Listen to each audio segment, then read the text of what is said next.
అక్క అతను ఇందాక నుంచి నుంచునే ఉన్నాడు, కొంచెం సీట్ ఇద్దాం అక్క. మనం దూర ప్రయాణం చేస్తున్నామనే కదా రిజర్వేషన్ చేయించుకుంది.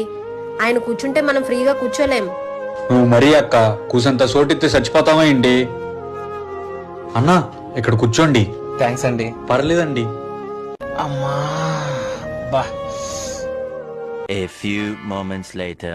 మాటు పట్లు లాగా సీటు మొత్తం ఇంట్లే సరిపోయారు. ఇంకా నేను ఎక్కడ కూర్చోవాలి?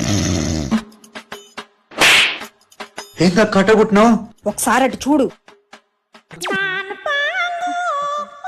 నా మొహం చూస్తావే, రాని లేపు.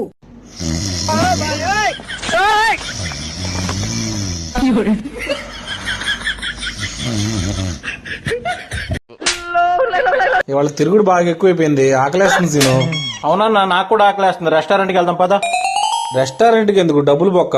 అయినా ఈ సంక్రాంతికి ఎవరింటికి వెళ్ళినా 4 చక్రాలు 4 అరిసెలు పెడతారు. మన ఎతిషా చెల్లిని పెట్టుకుని రెస్టారెంట్ అంటావేంటి? వెళ్దాం పదా.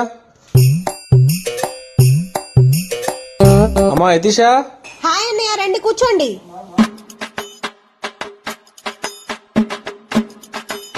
ఏమండి యతిషా గారు, ఏంటండి? మా కుక్కకి ఎవరో అరిసేశారండి. అదేమో గిలగలా కొట్టుకొని చచ్చిపోయింది. అదేం కాదు, నేనేం పెట్లా. ఏదో తేడాగా ఉందండి. తీసా కుంకుడుకాయలు కొట్టుకోవడానికి ఏమీ లేదు. ఇదిగో ఈ లడ్డు తీసుకొని వెళ్ళి కొట్టుకో. కాపాడండి నన్ను. అన్నయ్య, మీరు ఇప్పుడు తినకపోతే మా అత్తగారి మీద ఒట్టే.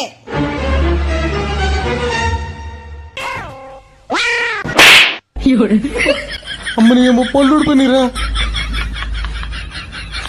ఆ చెల్లికి ఫోటోలు పంపిస్తాడా? పదా పదా, వాడు ఎవరని చూద్దాం. రారా బయటికి. మా చెల్లికి ఫోటోలు మెసేజ్లు పంపిస్తావా? రారా బయటికి. ఏమైందన్నా? ఏమైందా? ఆగండి, ఎందుకు కొడుతున్నారు? ఎందుకు కొడుతున్నామా?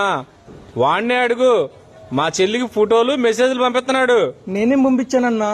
నువ్వేం పంపించావా? ఏంట్రా నువ్వు నాకు వాట్సాప్ లో వార్నింగ్ ఇస్తున్నట్టు ఇలా ఫోటో పెట్టావు? అన్నా, అది వార్నింగ్ కాదన్నా.